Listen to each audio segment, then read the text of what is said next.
कामिका एकादशी व्रत कथा। कुंती पुत्र धर्मराज युधिष्ठिर से कहने लगे कि हे भगवान, अब कृपा करके आप मुझे श्रावण कृष्ण एकादशी का नाम क्या है सो बताइए। श्री कृष्ण भगवान कहने लगे कि हे युधिष्ठिर, इस एकादशी की कथा एक समय स्वयं ब्रह्मा जी ने देवर्षि नारद से कही थी, वही मैं तुमसे कहता हूँ। नारद जी ने ब्रह्मा जी से पूछा था कि हे पितामह, श्रावण मास के कृष्ण पक्ष की एकादशी की कथा सुनने की मेरी इच्छा है। उसका क्या नाम है, क्या विधि है और उसका महात्म्य क्या है, सो कृपा करके कहिए। नारद जी के वचन सुनकर ब्रह्मा जी ने कहा, हे नारद, लोकों के हित के लिए तुमने बहुत सुंदर प्रश्न किया है।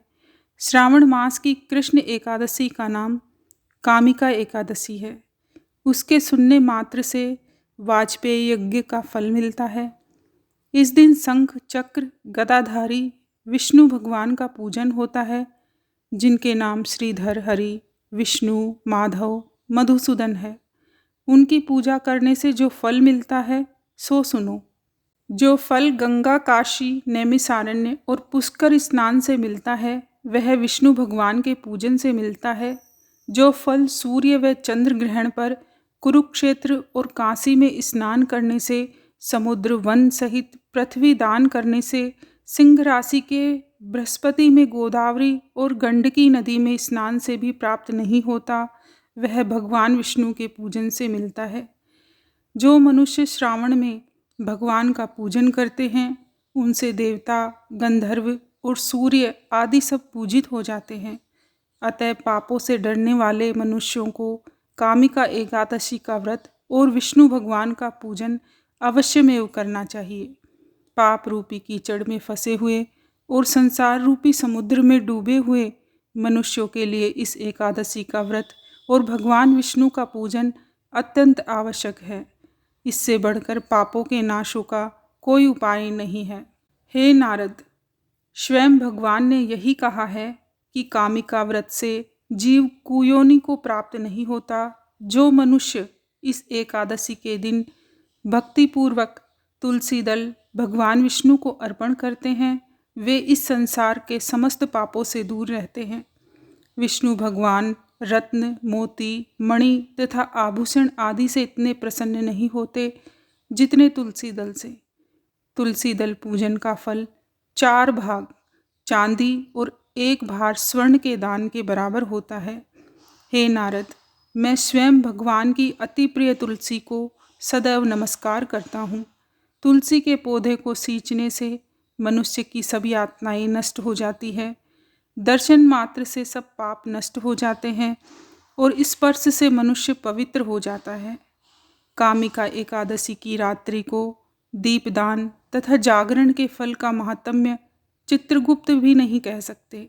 जो इस एकादशी की रात्रि को भगवान के मंदिर में दीपक जलाते हैं, उनके पितर स्वर्गलोक में अमृत पान करते हैं, तथा जो घी या तेल का दीपक जलाते हैं, वे 100 करोड़ दीपकों से प्रकाशित होकर सूर्यलोक को जाते हैं।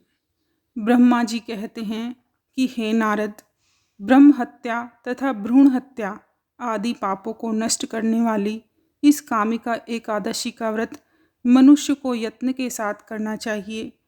कामिका एकादशी के व्रत का महात्म्य सुनने से और पढ़ने वाला मनुष्य सभी पापों से मुक्त होकर विष्णु लोक को जाता है।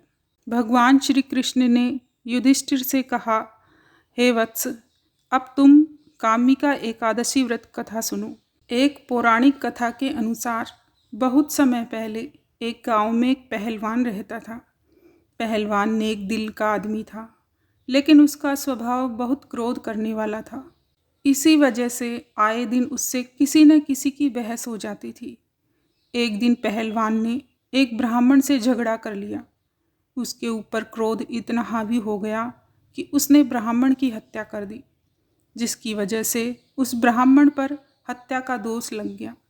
इस दोष से बचने और पश्चाताप के लिए वह ब्राह्मण के दाह संस्कार में शामिल होने गया, लेकिन पंडितों ने उसे वहाँ से भगा दिया।